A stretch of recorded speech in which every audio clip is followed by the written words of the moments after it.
Ladies and gentlemen, welcome back to Driven Wild. Today we are talking about the most BS parking ticket ever. Here's what happened. So recently I was out delivering for Uber Eats and other gig apps when I got hit with a parking ticket, and not just any ticket, a $40 citation within a minute of me arriving. Now, at first you might see this as bad luck. That is simply a parking ticket as a delivery driver, but this isn't just about one ticket. This is about how parking enforcement, restaurants, and gig workers all collide, and how those decisions affect everyone involved, and how the hidden costs of gig workers end up affecting everyone involved. So in this video, we are talking about how I got the most BS parking ticket ever, what I was told versus how it actually is, and everything in between. But before we do that, let's go over a quick disclaimer. The content of this video does not contain and is never intended to be legal, business, financial, tax, or health advice of any kind. This video is for entertainment, educational, and informational purposes only. It is advised that you conduct your own research and consult with qualified professionals before applying anything you find online.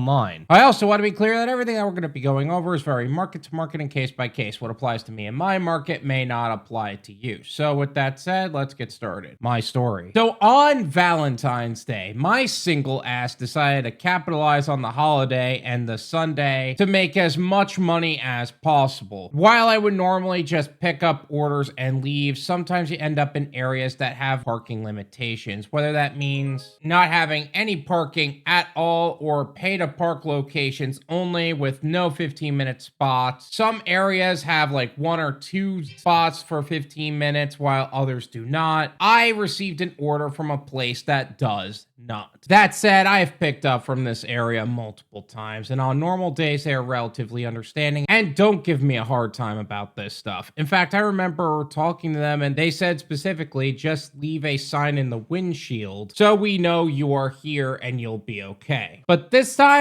within a minute of me arriving, I come back out to see a $40 ticket already issued. Not 5 minutes, not 10 minutes, 1 minute. At that point, it's not even about overtime parking. It's about whether or not there was any realistic opportunity to comply at all. By the way, one thing that helped me even understand the situation as a whole was my mileage tracker. I use Mile IQ to track my trips, and it literally showed me exactly when I arrived down to the minute. And in situations like that, having that kind of record can make a huge difference. So if you're doing gig work and not tracking your miles, you're basically guessing. I have a link in the description. Make sure you check that out and keep the most amount of money in your pocket. Fighting the ticket. Now, I still think the issuing the ticket was bullshit, so I immediately ran home after getting it and reported the incident and appealed in the City of Fort Lauderdale website,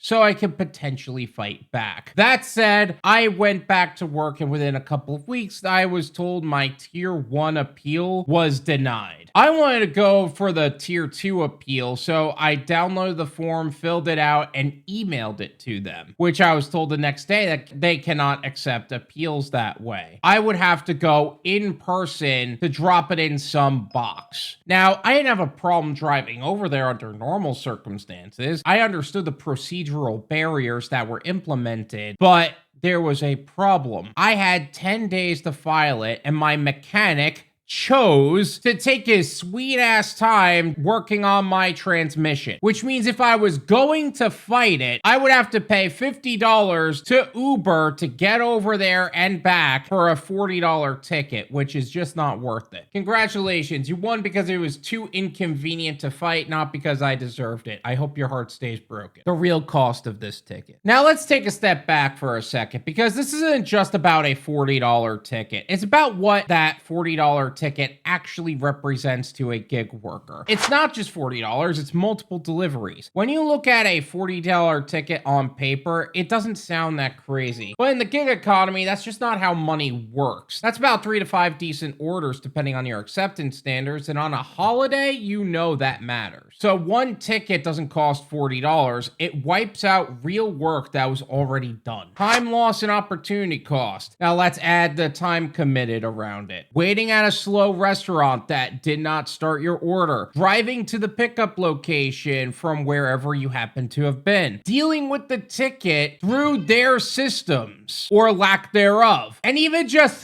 thinking about fighting the ticket is all time in which you are not earning. So now that $40 turns into lost income, lost time, lost momentum during a busy shift, and all of that adds up quickly. The risk versus reward calculation. Now here's where things get real. Gig workers are constantly making decisions like, do I pay for parking or do I risk it and be quick about it? Because paying every meter eats into profits, and not paying creates occasional risk. Most of the time that risk pays off, but in moments like this where a ticket is issued almost immediately, breaks that entire calculation and it changes behavior. And that matters. This is the part that people are not going to think about. When drivers get hit like this, they don't just learn a lesson, they adapt. They avoid certain locations, decline orders, and blacklist entire areas. When that happens, restaurants lose drivers they built trust for. Customers wait longer for orders they used to receive faster. Orders don't get picked up at all at some point. And it just doesn't affect one driver, it affects an entire ecosystem. So yeah, this might just be a $40 ticket on paper, but in reality, it's also a decision point, and one that forces drivers to rethink how they work, where they work, and whether certain areas are even worth it anymore. And that's where this stops being a personal issue and starts becoming a systemic issue, the bigger issue. Now, one thing I noted earlier was that if I'm going to conduct deliveries in that area, I can't justify it anymore. It could just be a one-off thing. In this area as a gig worker, this is the first time I've really had this issue. However, it does raise an issue for the businesses within that area. If parking enforcement is too strict towards gig workers, they will not pick up from those locations at all. I understand the concern of not being strict enough with the beach being so close, and too many people are trying to park in their spots and prevent business that way, but ticketing someone within a minute is insane work. Selective tech limits.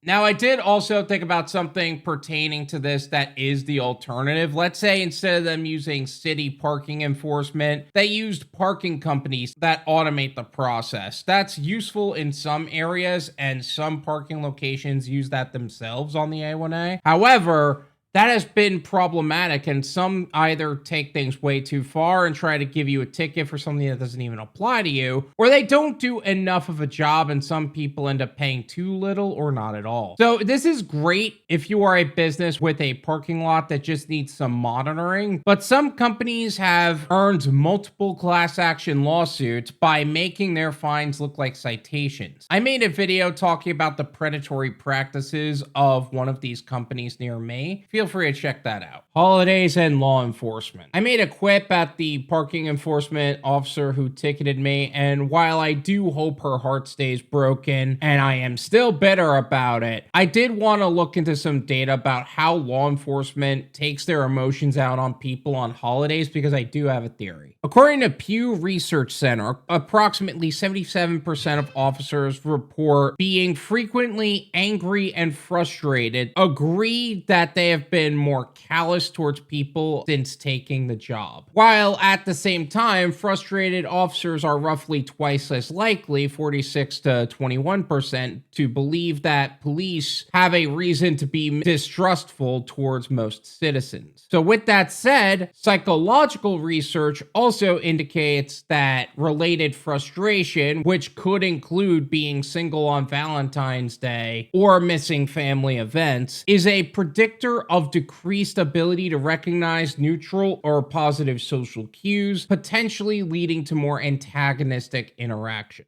The Department of Justice notes that officers' personal beliefs, values, and state of mind may also influence the level of discretion they employ and decisions in which they make. So while law enforcement perspectives suggest that while professionalism is the goal, if an officer is having a bad day, they may bypass and go straight to a ticket with a minor infraction. And officers experiencing high stress from taking out work-related frustration considerations such as requirement to provide 365-day coverage, including holidays, is cited as a source of daily accumulation of small burdens that take a high toll on an officer's wellness, not to mention how holiday shifts often involve higher traffic volume and more calls for service, which can increase irritability and decrease the likelihood of an officer granting a break for minor infractions, and in this case is a lot less than a minute. Are the workarounds worth the effort? So I thought about some other workarounds, such as paying for some kind of permit for some kind of exemption. But the problem is there's no reasonable way to do this. And most gig workers don't make enough to justify this kind of expense. Okay, sure, this is a $40 ticket, and I am still frustrated about that. But it's also the first one I got as a gig worker since I got here in 2020. And I have been doing gig work every day since. Or most days, really. Every day is kind of a stretch. Most parking permits only apply to employees working with the businesses in that lot. So my car would not apply if I were told to come out of pocket for it. I would need to pay for every one that I would potentially end up in as a gig worker, and there's no way to really predict that. And don't even get me started on the accumulated cost of paying for more than one. If you paid for more than one, you might as well pay a ticket for every month due to the overall cost of the permits. Honestly, no wonder why you have so many people either blacklisting areas like this or studying them to try to get away with as much as possible with as little effort as possible. A note for restaurants. One thing I have noticed in these locations is that they either are not accommodating enough to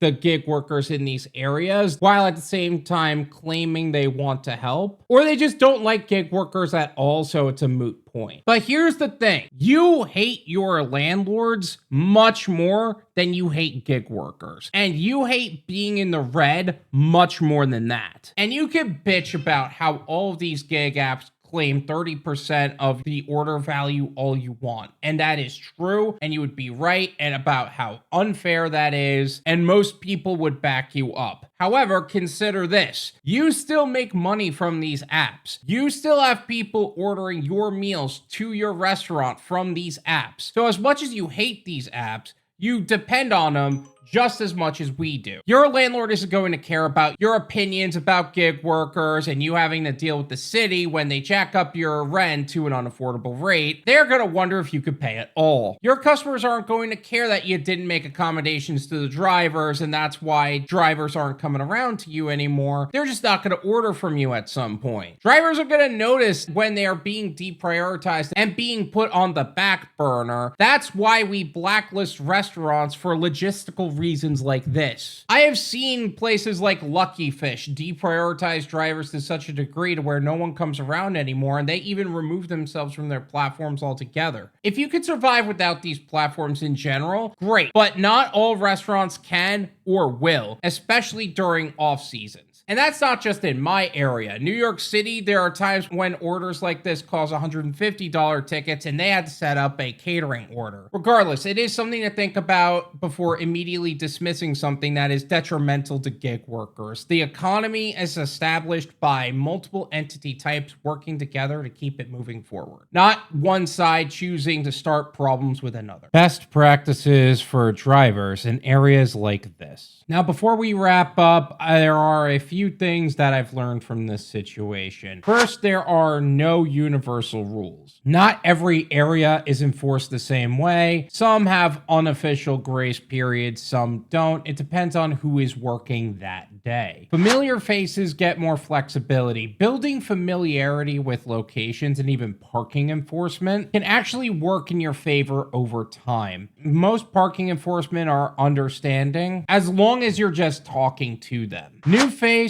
new rules. But that consistency could change fast, especially if somebody new is working in the area or enforcement tightens up. Trust your gut. If something feels off or it's different than usual, trust your instincts and adjust quickly. Somebody else's bad day could quickly make it your bad day. And at the end of the day, you're not just driving, you're managing risk in real time. Final thoughts. Honestly, I wanted to make this piece out of the spite for the person who gave me the ticket in the first place. And I am still mad that I became a victim of a Judy Hopps level meter maid. But in reality, they just did their job. It is my responsibility as a gig worker to manage my own business, so I will not be going to that area often anymore. But I wrote this out and I realized how important these decisions are, not just for me, but for all parties involved. Restaurants, gig workers, anybody in delivery, the cities in which they operate in, etc. So I hope you take this in consideration if you do end up having to make the tough choices to either make these orders or walk away from them entirely. Remember, for every location that does poorly for delivery, there are locations that you do better. You only need to do your market research in order to find them. Guys, thank you so much for watching. I really appreciate it. Make sure to hit the like button, subscribe, check out my website, drivenwyld.com, if you would like to learn more about some of the services and gig platforms we have talked about in the past and are offering to gig workers today. Once again, thank you so much for watching, and until